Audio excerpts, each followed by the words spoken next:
We'll bring Tami. We'll bring you on, right, John? To Both Sides Now, featuring the unconventional duo, Dr. Shirley and medium Kelly White.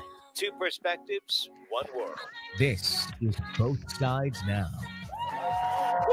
Well, hello, everyone, and welcome to Both Sides Now. I'm Dr. Shirley. And I'm spiritual medium Kelly White. Hi, everybody. Hi, John. Hey, happy to be here, ladies. How are you doing? Hi, Happy Monday. John. Good. How are you? I'm doing pretty good. I'm really excited about our guests. We've been doing a little pre-show before. Yes, we have. So excited. She's I been love her. You blowing my left brain as Right? usual. I know. Well, friends on from your neck of the woods.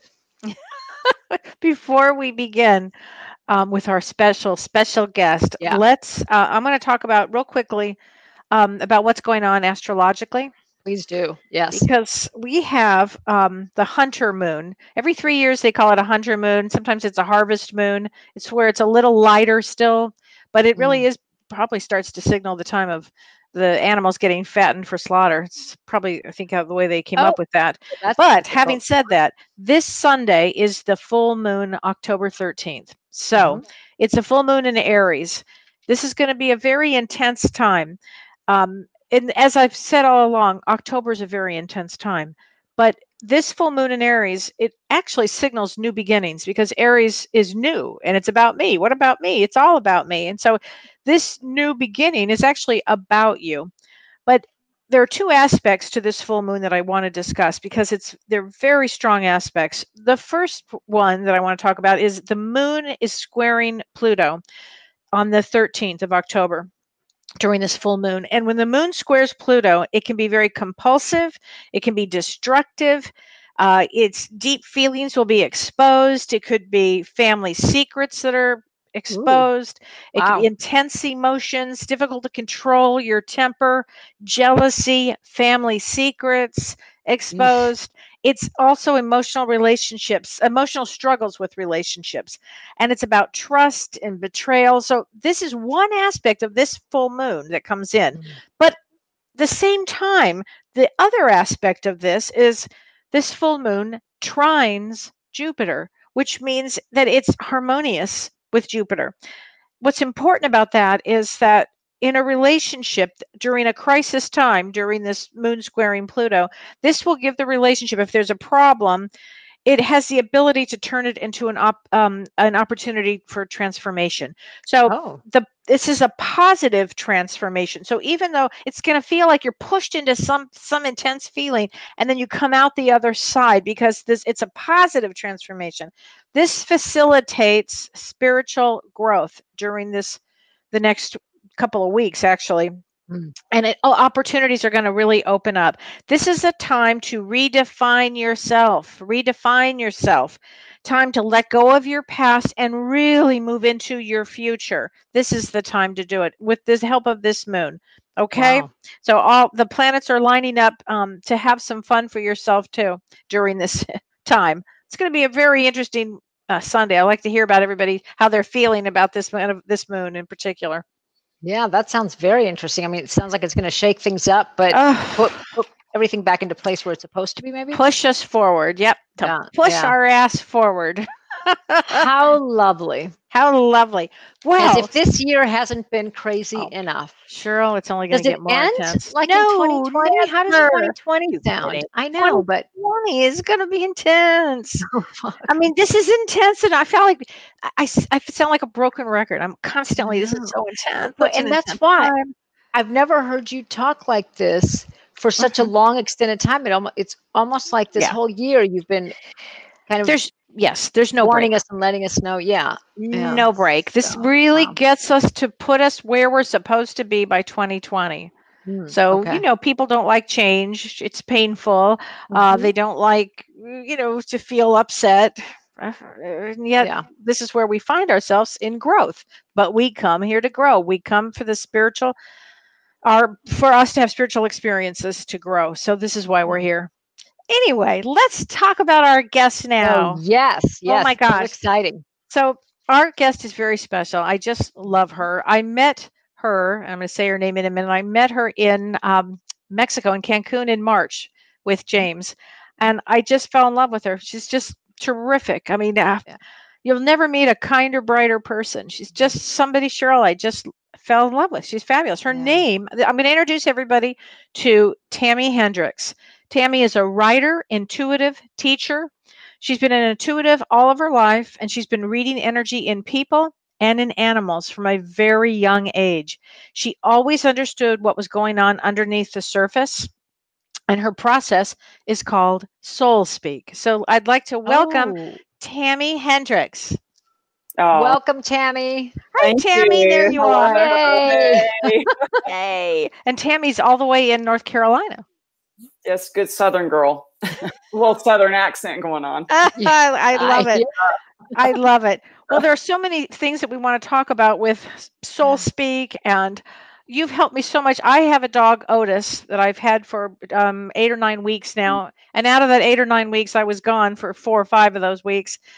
So Otis and I are just trying to get to know one another. And Tami has really helped me, I have to say, with my dog by giving me all kinds of, telling me how to work with him. But Tami, tell us about what Soul Speak is. Tell us about what you do and how you communicate with animals, and your philosophy with it is so important.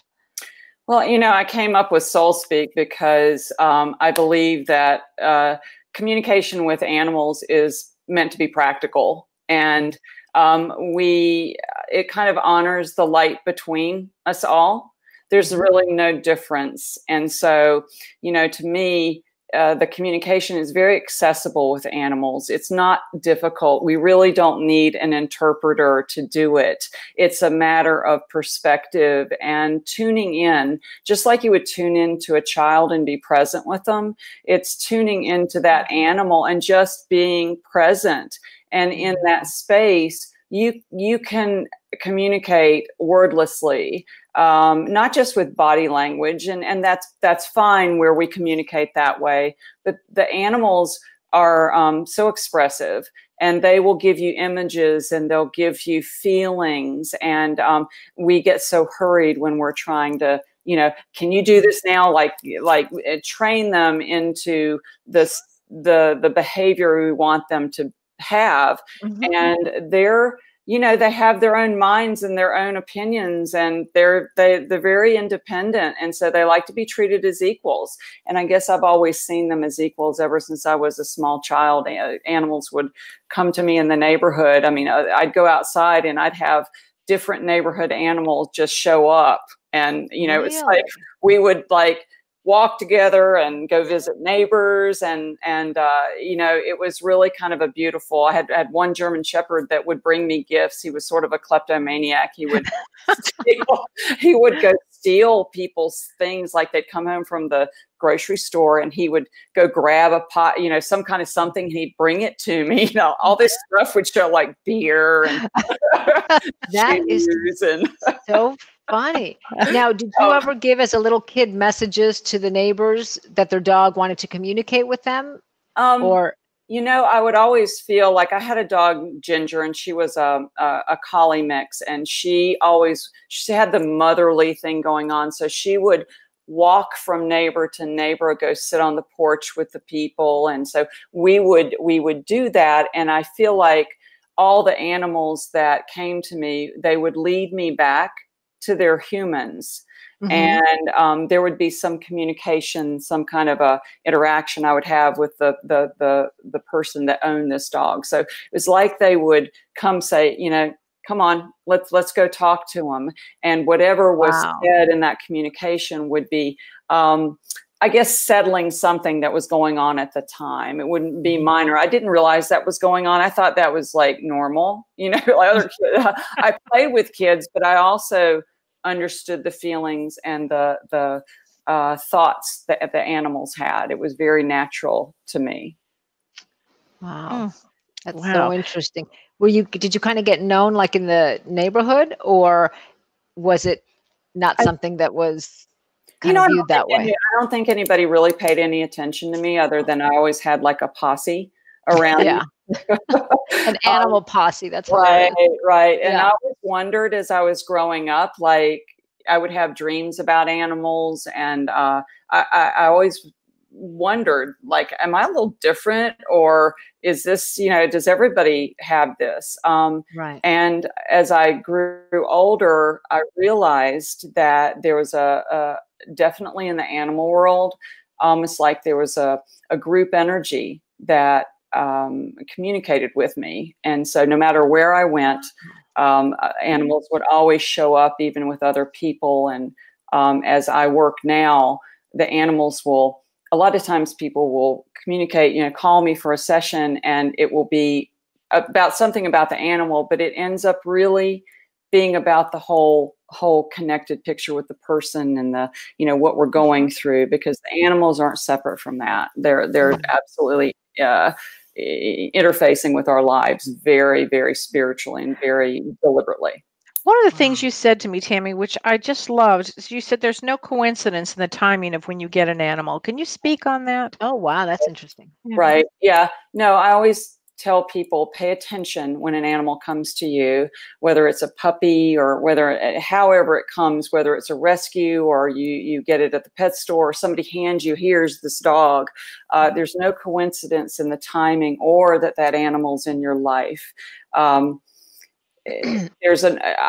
would suggest to always look around. In fact, somebody just texted today that she's had these dreams for a full week of this animal that had passed. And so I asked her, I said, so what was going on around that week that you got this every day, these deliberate dreams? And it turns out that she was in a space of huge, like, looking in and making sure her life was the way it needed to be, or, you know, was she going forward properly? And so these dreams came in from her past animal to kind of guide her and set her, like, you're on the right path, keep going forward. So it's always, whether they're coming to you at any point, whether it's through a dream or in your life, there's always a connection, and there's no coincidence which animal comes in. Sometimes animals serve as catalysts in relationships, and it ends up that relationship doesn't, you know, last, and it looks like the animals caused the upset, but it actually creates a portal for personal growth. Wow, that's so interesting. Tell us about this dream you had. You mean about with Skittles or Skittles? Yeah. So I had a cat named. Well, first of all, I had I looked out in my garage one day, and there's this cat named the cat, and I'm like, you know, okay, so you're not mine. What are you doing in my garage? And he runs out. So this went on for several days, and so finally I went out there and I said, look, if you're going to stay here and you're going to eat the food, you're going to have to go by my rules, which means you're going to have to go to the vet. So I ended up getting him in a trap, took him and brought him back. And I said, okay, you're welcome to stay, but these are the rules of this property. And I named him Sneakers. And so Sneakers stayed around the property. He guarded the property, and he came in, and he wasn't terribly friendly. And then all of a sudden, and this was so beautiful, I saw him kind of like inching closer to me, and I sat out there one day, and he climbed on my back, and oh, wow. I was like, oh, please don't claw me to death. Like, you know, because he was feral. Yeah. But he had made a decision in his heart to try to trust. And so that became his signature, climbing on my back, and he would nuzzle.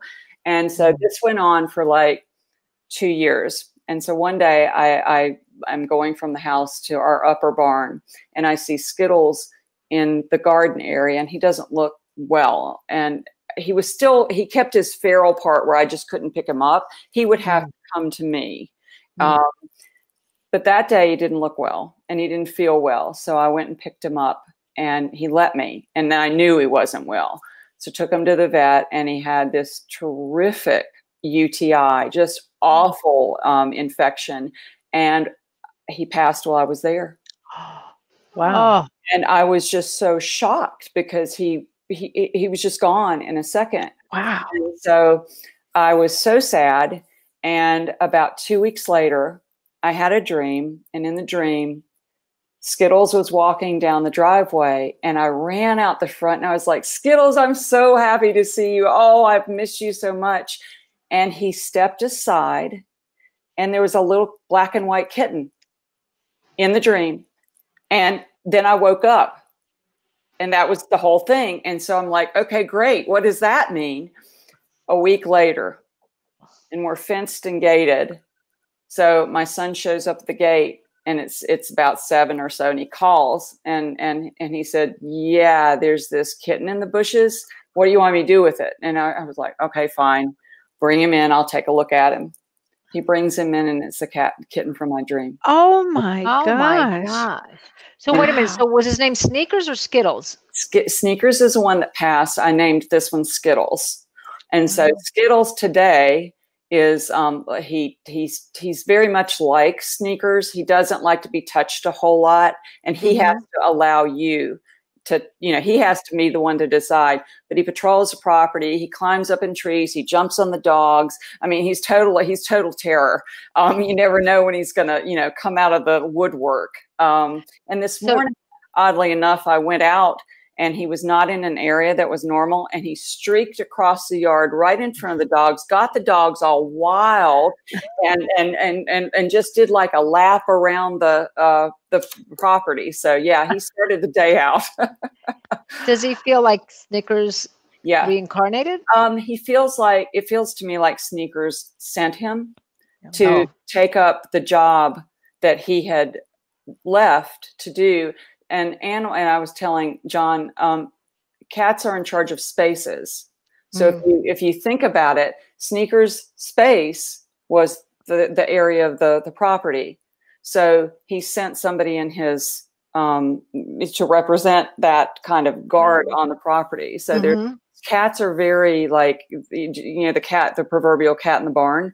That's a true thing. They protect and watch over spaces. Wow. So yeah, Skittles, it was a fascinating story. And he does have a lot of Sneakers in him for sure. Wow. This is so wild. And you said tell us about this, that they have a huge spiritual purpose. They do. Cat animals. They do. There's my Otis. There you go. Right. On cue. Animals come in not only, we think it's about what this animal means in my life, and they do oftentimes mirror what lessons we're going through, but they have their own spiritual paths as well. Not only, just like we have our spiritual paths, they have theirs. And so some of them come in maybe to learn friendship in this lifetime. Interesting. Some of them come in to learn what motherhood is. Some of them come in to learn trust. And if you think about these themes, it's a lot of what we have to learn. Yeah. Some of them have to learn heart opening. I had a dog who actually chewed his way onto my property. And I was like, this is not how it works. Like, we don't chew through fences to get here. And then every time I would fix it, he would come back. And so finally I was like, okay, fine. You want to stay? We're going to talk. So it turned out he had terrible, terrible heartworms. And I ended up and it was a very severe case. So I had to get him treated. And the treatment was pretty severe. And so for about a week, I didn't know whether he was going to stay or live. And I would sit with him while he was teetering between, here and the other side. And I told him, I said, you know what, if you want to heal, I'll commit to you. But I was so angry at him, like chewing his way on the property, like really, like you forced your way on. And so I had to come to watching him. And I said, you know what, if you're willing to participate in your healing, I will be right here for you. And I named him Butch because he was sort of the Butch kind of guy. His heart opening was huge. Wow. And if you think about it, he had heartworms. Oh yeah. Wow. Oh, that's interesting. And he had the biggest heart of any dog you would ever imagine. And when he passed, I felt he was sick, and he stayed down at the barn. And so I ran down. I got off the phone with somebody, and I had this go down and check on him. And I went down, and the animals that were in his area had made a circle around him. Oh, wow. And he passed in that circle. Wow. Wow. Were you there when he passed, or had he already passed? No, no, I was there. And typically my animals will wait for me to get there. Yeah. Wow. Now, when you communicate with them, are you communicating through your mind, or are you actually talking to them? It's a heart connection. It's a heart connection that we all have. And so I think, as James would teach it, you know, you create that green cord of light between you and that animal. So that's always naturally there with me.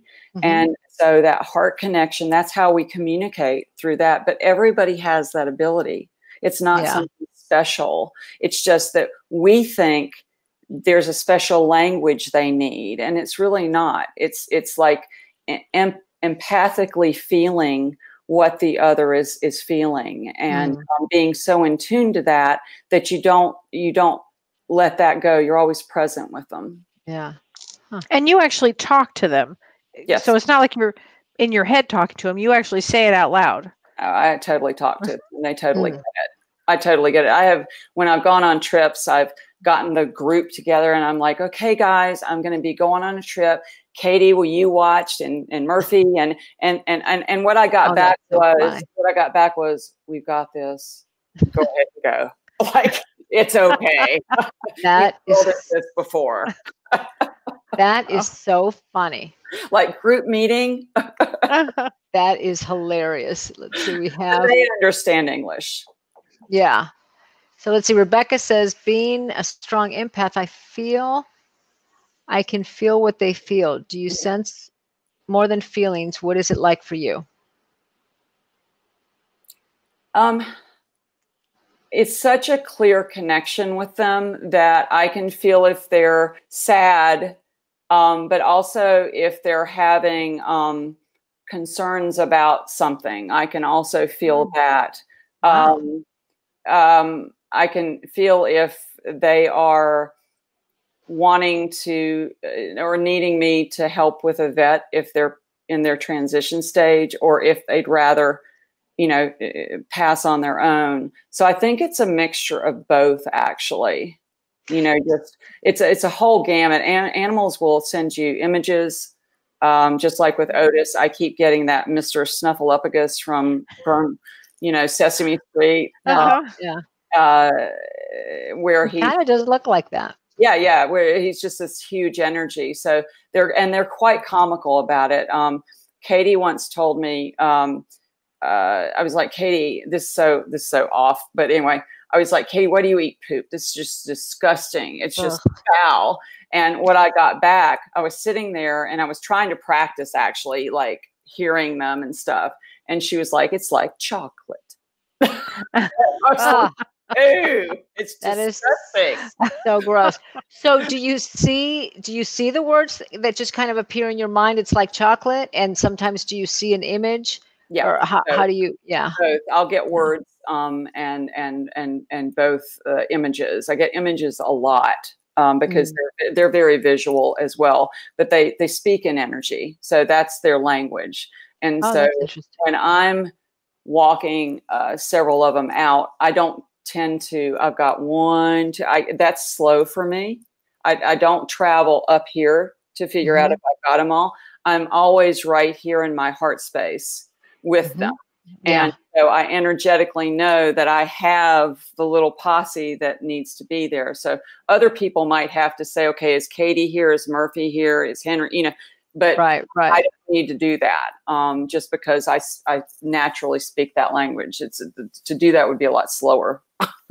Yeah. Oh, that is so true. Gosh. That is so interesting. I know. Fascinating. I know.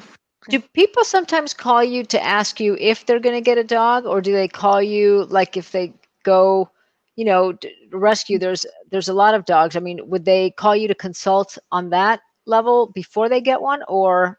I'm actually talking to a lady right now who's had an animal who's passed, and she can feel that she wants an animal in November or December. And I, as I was speaking with her, I'm like, yeah, I think you might have one come to you sooner. So it's almost like, you know, they do consult and they do feel it themselves. I mean, she can feel like she wants it, and she can even give me a timeline.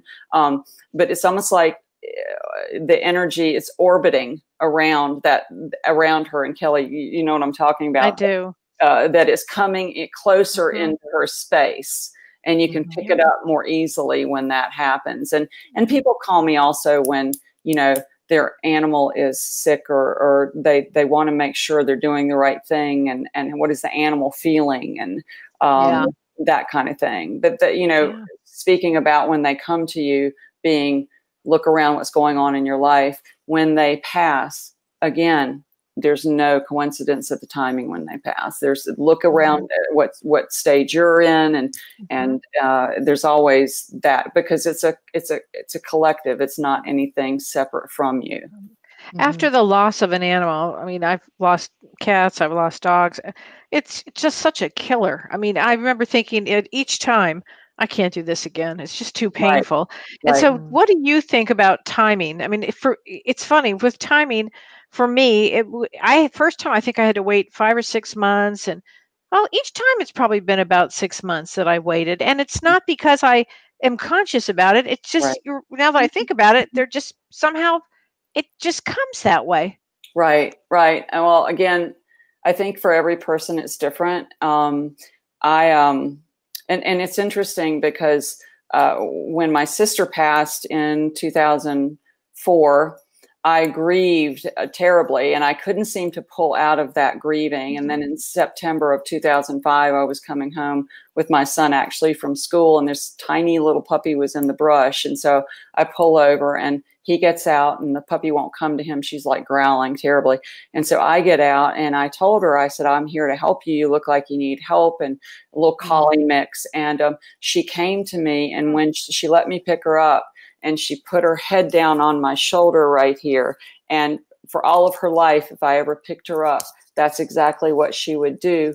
But it's the dog. What she did for me is she pulled me out of my depression. Right. And so she helped me see the world through her eyes, which was very childlike. And so animals, however they come, there's always that spiritual connection to us, and how they help us come in. Each time for me, an animal has opened up my heart, and each time I think it just expands. It goes like this, and then once they go, I go, oh, I just can I do this again? This kind of expansion, you know, can I do it again? Right.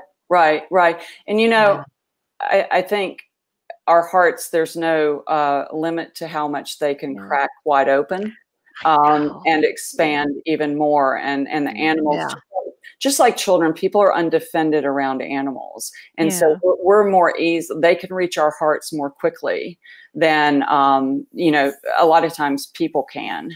And so, you know, as far as the timing goes, I remember when I had a beautiful dog named Murphy. He was a white lab, and he was like the Dalai Lama of dogs. He was so kind and unconditionally loving, very, very conscious dog. And when he passed, it was very difficult for me. And so I had a very difficult time. It was in November of 2016. So in March of 2017, I decided to post a puppy picture of him on Instagram. And it was one, he used to carry like tulips in his mouth. I mean, he would carry all kinds of things, gorgeous. And he had a little 4-leaf clover. And I remember that day, I looked at that. And every time I look at it, I smile. I forgot I was grieving. You know, I grieved and grieved. But that day, I was so happy. And I just thought he was the cutest puppy. Oh, my gosh. Well, that next morning, I had a dream. And in the dream, I had come home from a trip, and Murphy was waiting for me in a room, and somebody guided me to the room and opened it up, and he jumped up and down, and I was like, oh, Murphy, it's so good to see you. And I hugged his neck, and it was so very much like I was right there with him. So I woke up after that realizing I had just been with him. And the difference was I wasn't grieving that day. I had put my grief down, and my vibration raised to the level where he was and he could come to me. Right, So, right. Wow. You know, I think things like that happen, and it helps our heart heal to where another animal then can come in. Yeah, I think, that's beautifully said. Whether it's months or a year or whatever, but it's, again, it's always, I always have felt in perfect timing.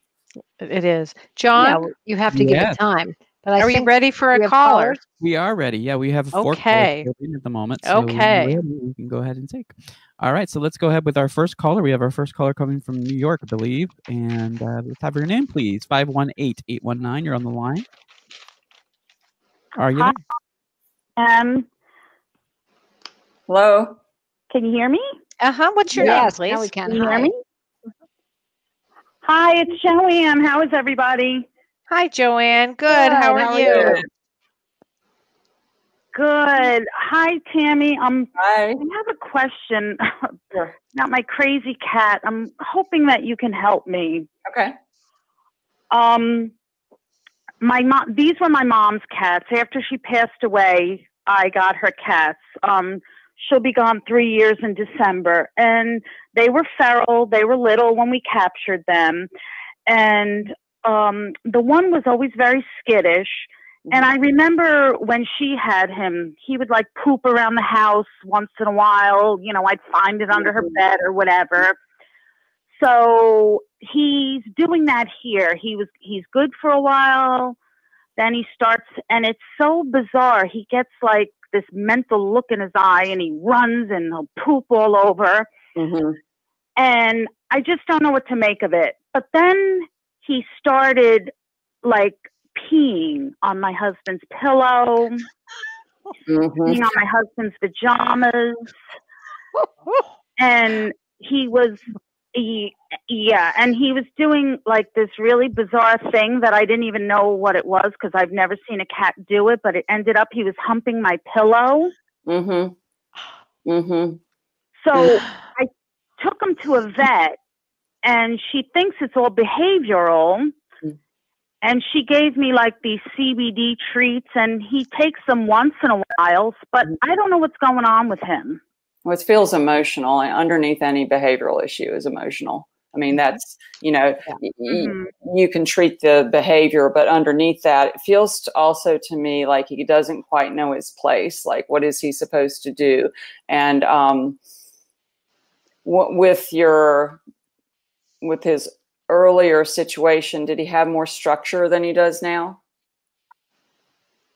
in his life? Like, did his life change? I actually think he's better now. He seems to like, he's not as afraid of everything. He still runs and hides, like if we have, you know, people over, but he comes, you know, if the dogs come near him, he's getting better. Like he'll let them near him. You know, he lays with my husband and I, where before when my mother had him, he would go to no one but my mom. Right. How is he with the other cats? Didn't you say there were a couple others? Or is he just the only there's two. They're great together. They're nuzzled butt to butt right now in my bed. They're good together. I think there's definitely like a jealousy thing between them. As soon as I start talking to one, the other's got to come and, you know, push him out of the way, like, hello. Right. Is there any, so I feel like, again, if you go back to the cats or, you know, space, this is they're very space oriented. So they like to have their own space. Is there any space you would call that's just his, or it's just a collective space that he exists in? Because it feels like he's trying to create his own space. He loves our bed. Which I remember him doing with my mom. He likes to be under the blanket on the bed. Right. You know, he goes under the covers, but, you know, nothing like waking up to poop all over your feet, you know? Yeah, no, I agree. And it almost feels neurological as well. Like he just can't, like all things aren't firing properly for him in his needs. And the others are not doing this, correct? So how come he can control it? How come he can control it sometimes? It's really bizarre. Well, I feel like like I said, I feel like it's like things aren't firing at all times for him. Like, how old is he? Yeah. How old is he? They're 10. Yeah. He feels like he's going through some changes neurologically. And so whereas things were balanced before, they're not quite as balanced internally for him. I don't know if, I'm wondering if a flower essence would help him. I don't know if I know you're doing this CBD thing. I've had really good success with flower essences with my animals and in lots of different situations. And I used a couple of different sources for those. Green Hope Farm in New Hampshire is a really good one. And you can email them actually and say, hey, this is what's going on with my animals. And those flower essences get put in the water or on the pads or, inside the ear. And that helps with balancing things within them.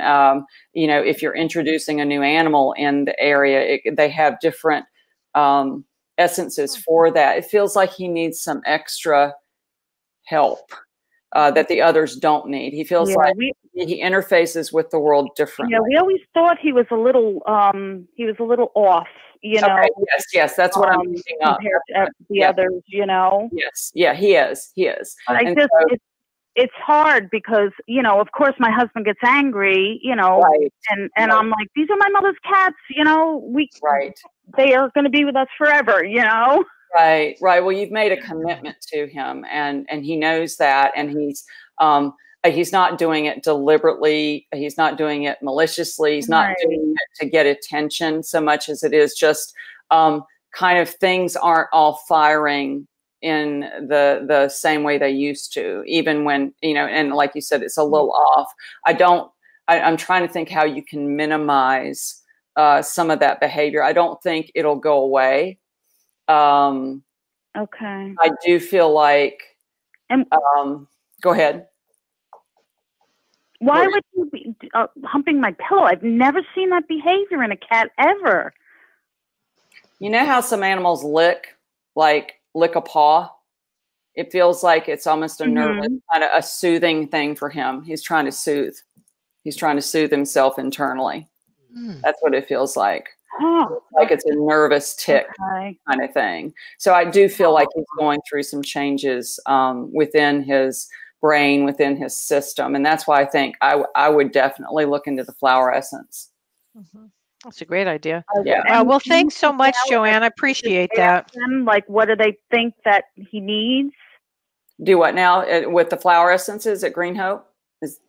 Yeah, is there different ones? Is that what you're saying? Yeah. No, you email them basically and you can send a picture with it and just say, hey, here's my animal and this is what I'm experiencing. Do you have a recommendation for a flower essence? And they work with angels. It's very beautiful property and people that run it. And they actually won't take credit cards. You order it, they send it to you, and you send them a check. Okay. It's amazing. And you said Green Hope Farms? Green Hope Farm in New Hampshire, and you'll see pictures and everything, but they'll be able to tune in and know which flower essences would work well with your cat. And like I said, I've used flower essences for 20 plus years. Wow. But thanks. That's great. Well, thank you so much, Joanne. I appreciate the call. I feel so bad because I talked to him, after he'll poop, and I go, Mickey, come on, we got to work this out. You can't be. And I can see like he feels bad. Right. No, he doesn't understand why he does it. In other words, he doesn't mean to do it.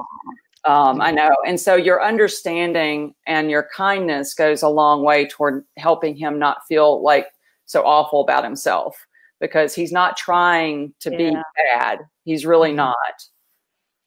So Green Hope Farm. Yep. Check in with them and let us know how that goes. Yeah. Thanks, Joanne. Thank you for your compassion. Definitely. Thank you so much. You're welcome.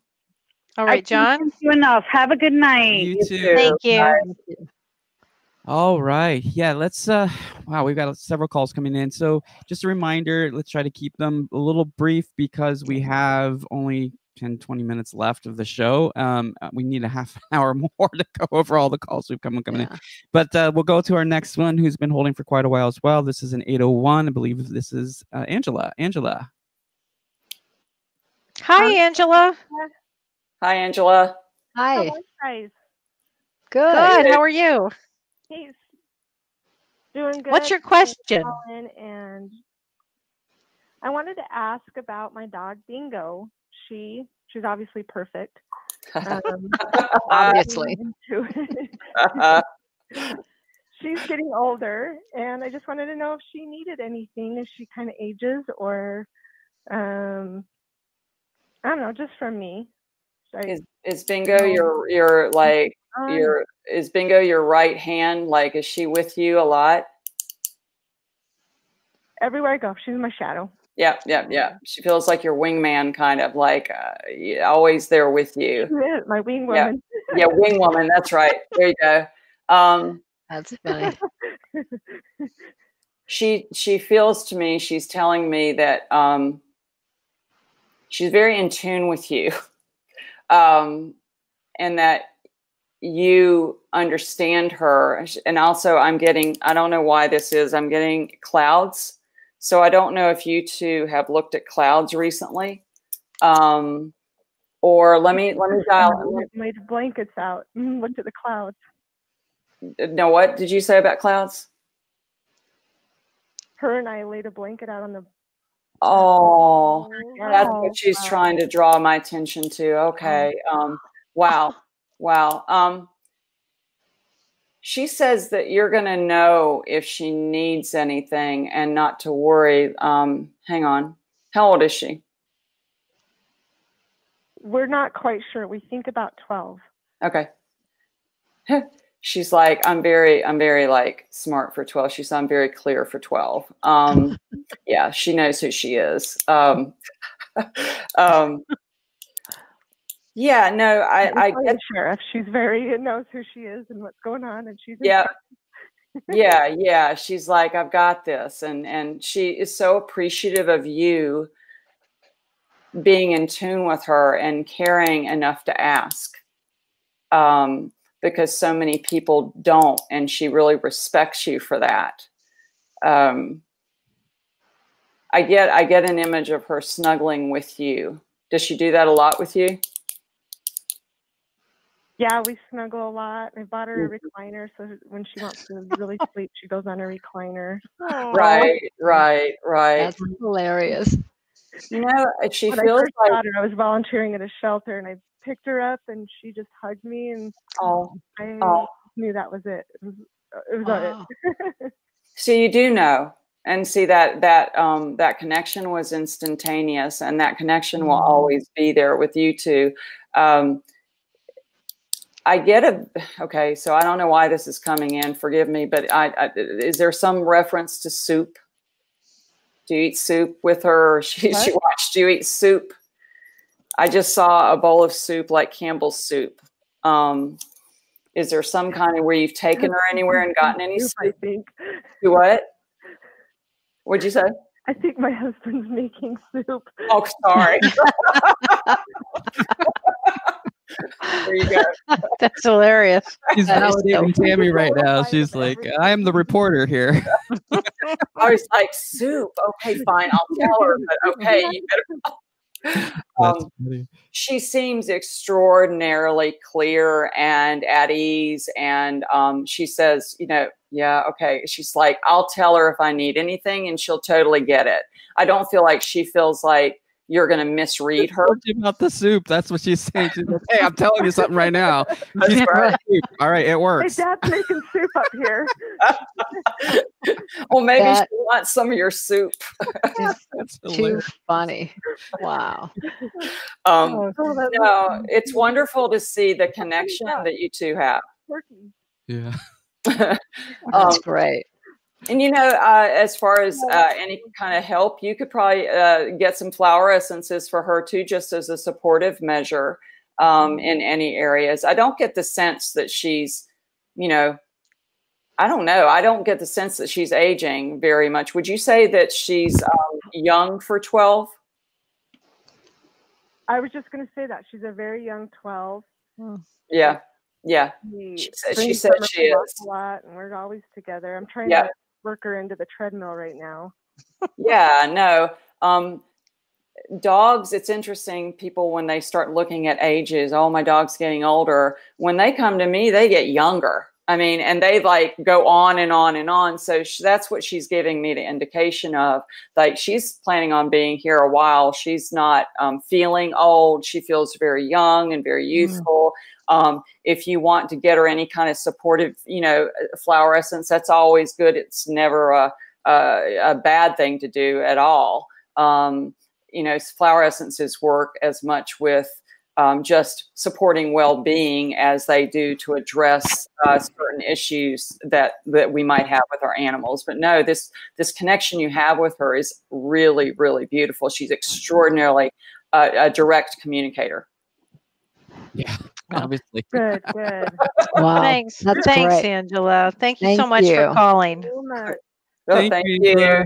Love the call. Yeah. Love you all. It's great. Oh, it's wonderful.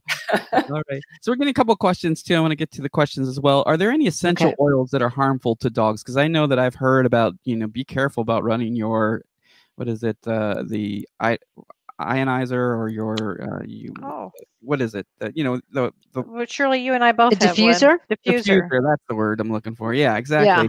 Because apparently what I've heard, and now this is just, I don't know if it's true, but that the vapor gets in the air, gets on the pet's fur, and then the pet will lick it off. And so there's certain, cats can't stand citrus, that makes sense.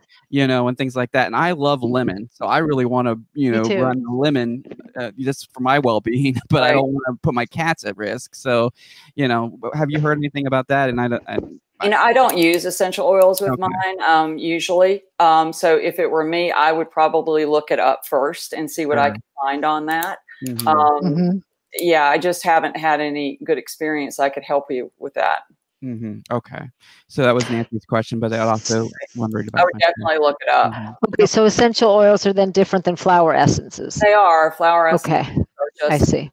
little droppers, and you just put a couple of drops in the water. In fact, I have a dog that I've had. He came about, I don't know, 2 or 3 months ago, and I emailed Green Hope, and I was like, I feel like he's going to end up being great friends with Cookie, and we named him Finn after Huck Finn. And so I said, but I don't want to force any relationship. And so anyway, they ended up giving him an essence that had dealt with abandonment and friendship and things like that.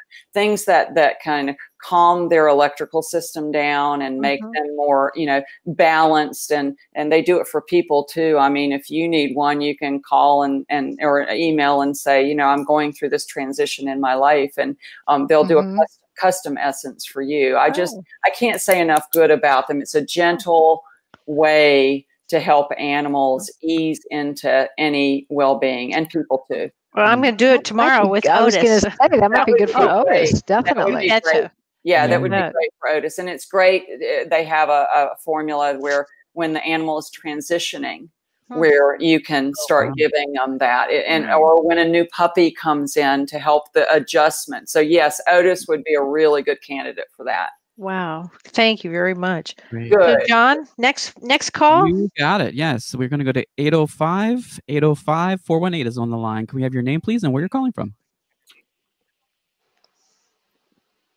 805, are you there? Hello. No, probably. Well, it's been holding for quite a while. So let's move on to area code 845-845. You're on the line. Can we have your name, please, and where you're calling from? Hi, Elizabeth from New York. Hey, hi, Elizabeth. How can Tami help you today? Get on here all the time. Yeah. Good to have you calling in. Do you have a question for Tami? I do. I was wondering if she had any insight to what is wrong with my dog. Okay. I have a Westie. She just seems to go through. Hi. She seems to go through these phases where the skin breaks out and she just doesn't want to eat, and she's just not well. How old is she? She is going to be 11 in January.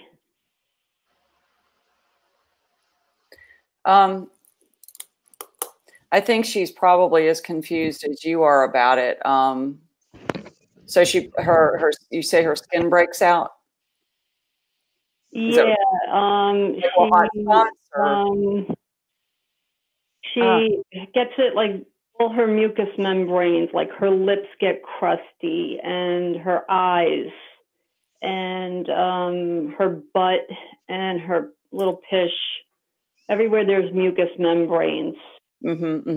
Okay, what I'm getting immediately downloading is her system's changing, and she's she's extraordinarily sensitive. So not only in her body, but she's emotionally extraordinarily sensitive in her. And have you had her since she was a puppy? I have, yes. Okay. Would you say that she was a sensitive little girl?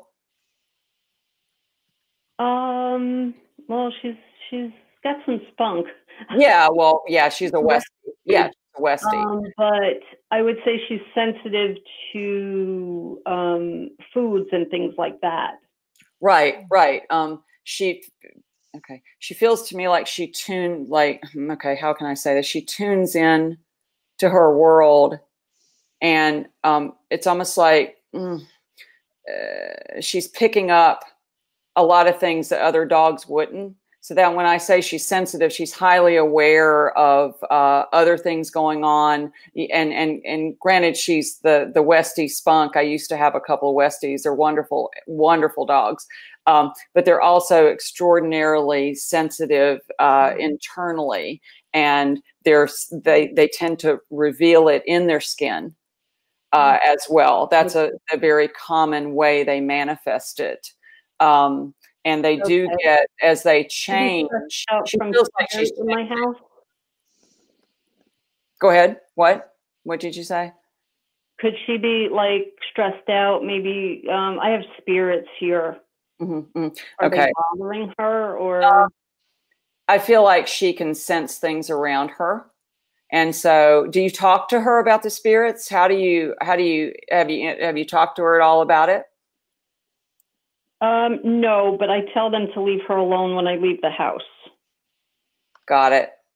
So there may be some. No, I have them on audio slamming drawers and things, so I don't know what's going on here. Other than when I audio record it, it's not good. It's oh my, and drawers slamming and stuff. So I was wondering maybe if that was stressing her out. Right. Well, she's picking up. That's when I asked you if she's sensitive, that she's picking up things that aren't normally seen to other people, and she's internalizing them, and then they come out in skin issues. Kelly, do you have any thoughts on that? Yeah, no, I was going to say that's exactly what it would have been, because she would want to be able to, at least see or control something in her environment. And when things like that start to happen, you don't have any control. I think it does go right into her psyche and into her out her skin. And I would definitely give this Green Hope Farm a big shout out. John, we should put them on our site. I'm putting that right now. I'm grabbing. I would definitely get her involved there, and maybe one for you too. Do they do for humans, right? They do for humans, totally. Yeah, totally. I've got one in the house right now that I'm using. It's a custom essence, and I cannot say enough about the purity of their product, and they'll listen well. They really take it in as to what's going on. Wow. And I think probably, Elizabeth, with the case with your dog, is that she is taking it in, actually, whatever is going on in that energetic field, she's picking it up, and it's just coming right out. Oh, good. Green Hope's essence. There you go. There you go. That's it. Thanks, John. Have you always had, how long have you been living in that home with the spirits there? We've been here for about 21 years, and they've been here since we moved in. Yikes. Wow. An old general store. Wow. There you go. Yeah. Was built back in probably 70s, 1880s. And Elizabeth, have you ever brought in a medium or someone to help with the exit process or crossing over process? I haven't. My husband's like, nope, And I'm like, come on, you know. He'd rather deal with it, or does he not believe? I'm sorry? Would he rather deal with the disturbances, or does he not believe in the process? He actually lately has been believing more so, because he's been experiencing things himself. Like the other day we were watching TV and he heard something in the kitchen, and I see him like look over and he's like going, what is that noise out there? You know, and you could hear rustling and like papers and wow. Like yikes, goodness, you know. I'd be burning some Hollywood and clearing some space for that animal. I would get a cat too for clearing the space. There you go. I would have moved. True. Right on, Cheryl. It falls under. There's just no time for that, right? Elizabeth, we're going to have to contact you for later this month when we do more shows. I was thinking for Halloween, John, we'll have to do a show on that. Know, like for Halloween and stuff, we've got shows coming up about like, you know, shadow work and also about spirits and all of that stuff. So we'll look into this. Oh, okay. Yeah, we'll love to have you back for that. So thank you so much for calling. We're running out of time, unfortunately, but I hope that helps. I put the website up. It's Hope Farms Essences, or sorry, Green Hope Essences. I'm sorry. Yeah. greenhopeessences.com. Yeah. Right. Okay. We'll definitely look into it. Thank you. You got Thank you. Thank you for calling. All right. So ladies, we're running out of time. I don't know if we have time to go over. It's up to you. And let me know. Do you want to do one more? Do we have time for one more call? Quick one? Yeah, well, let's do one more. Okay. A quick one. We will try. Is that okay with you? It's okay with me. Is it okay with you, Tammy? Yeah. It's okay with me. Okay. Okay. So let's go back to 805 and see if she's unmuted. 805, are you there? I'm here. Oh, thank you for holding. Thank you for your patience. Oh, thank you for taking my call. Sure thing. I love this subject. Is this Susie? This year, yeah, Susie. Hi, Susie. Good to have you. One of my cats passed away early this year, and I am just missing him big time. And then soon after, I adopted another cat, and he won't let me hold him very much. And he's just a character. I was just wondering what you have to come up with.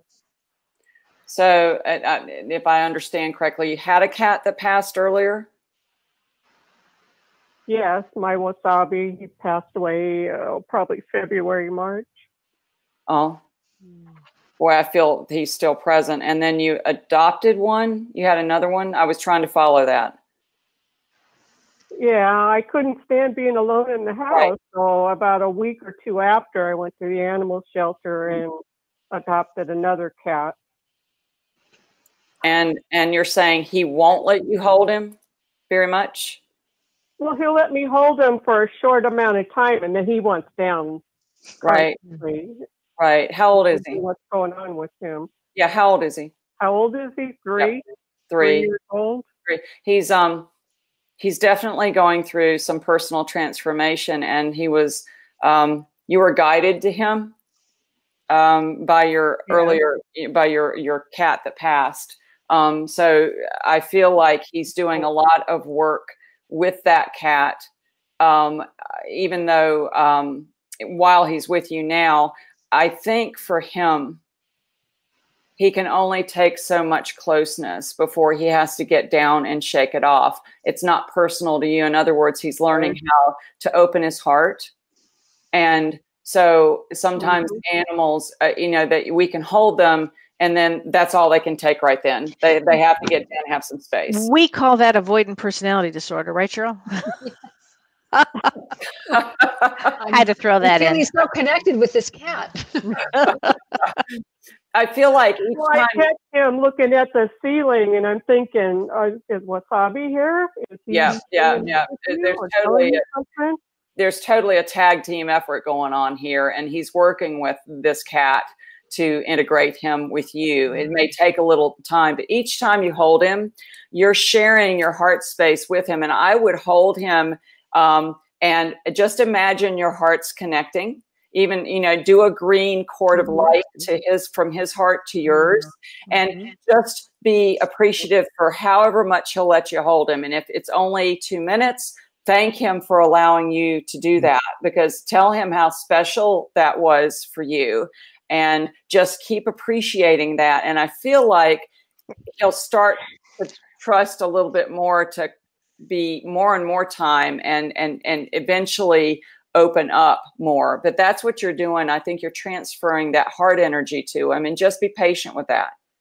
That's great for all of us to know, Tami. That really helps me with Otis, actually. Yeah. Getting that green heart connection. Yeah. I love that. Thank you. Yeah, that's non-threatening to them. They understand that, where somebody might, previously have grabbed him, and he kind of like, with you being patient with your heart opening, just completely relax when you hold him. And it doesn't matter whether he's 2 minutes, 5 minutes, or 30, he's getting a tremendous benefit from it. Beautiful, beautiful. But in terms for Susie and needing that affection, Tami, would you say, I mean, obviously to do that, and it's going to take some time, for him to be more maybe receptive and all that. But would you say, like for me, because I had that same situation with the cat that I adopted, and it was right after I went through a grieving process a long grieving process with my cat before I got another one, and she was very difficult. It was very easy to approach at the shelter because she wanted to get adopted. Brought her home, and it took a long time before I could even get close to her. Now I brought in a second cat, and that's very affectionate, and when he wants to be, but especially as a baby, because he was more of a kitten, so more of a bonding kind of thing. Like he was on the kitten toddler, right on the edge there. But what happened was when I brought this other cat in, it made her a little bit more wanting to get closer to me. And so I'm just curious if maybe Susie brought in another cat, which is always an iffy situation, but you always have to do that process properly.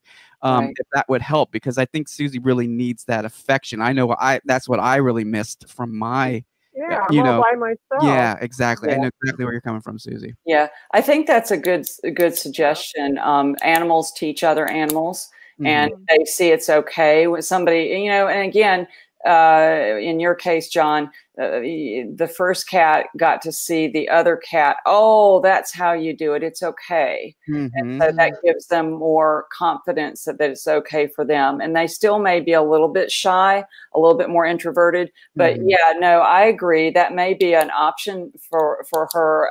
Work with this one a little bit longer and ask this cat, would you like a friend? Yeah. Would you like a friend? There you go. Yeah, I was thinking about a second cat, but I'm not sure. Okay. Yeah, yeah, and I mean, I would know that each time you touch him, that this, first of all, you're just giving him a tremendous gift in your heart to his. Tremendous. Yeah. Well, thanks, Susie, for your call. Thank you. Yeah, Susie, thank you for very taking much. my call. Oh, I yes. appreciate it. Thank you. Bye. All right, take care. Wow. Thank you, Tami. I mean, yay. so enlightening. Oh, it's been a lot of fun. Yeah. Now, Tami, in terms of people getting in touch with you for sessions, Soul Speak sessions, I put your website up, and also there's a lot of comments in here that we didn't get to, and we got as many calls as we possibly could. If you could go through the comments and sure, I'll be happy to. That'd be great. Absolutely. And Tami's a part of our group, folks. So join our Both Sides Now community group. And interact with Tami there too as well, and we will do a secondary show on this. There's so much more to cover. There's so much to cover. Tami, thank you so much for coming on today. So appreciate it. Just terrific. Thank you so much, Tami. Thank you. Appreciate it, everybody. And thank you, John. My pleasure. Everyone, take care. We will see you next week. Same place, same time. Okay. See you next week. Thanks for watching. Bye-bye. Bye. You've been listening to Both Sides Now, featuring the unconventional duo Dr. Shirley and Kelly White. Two perspectives, one world.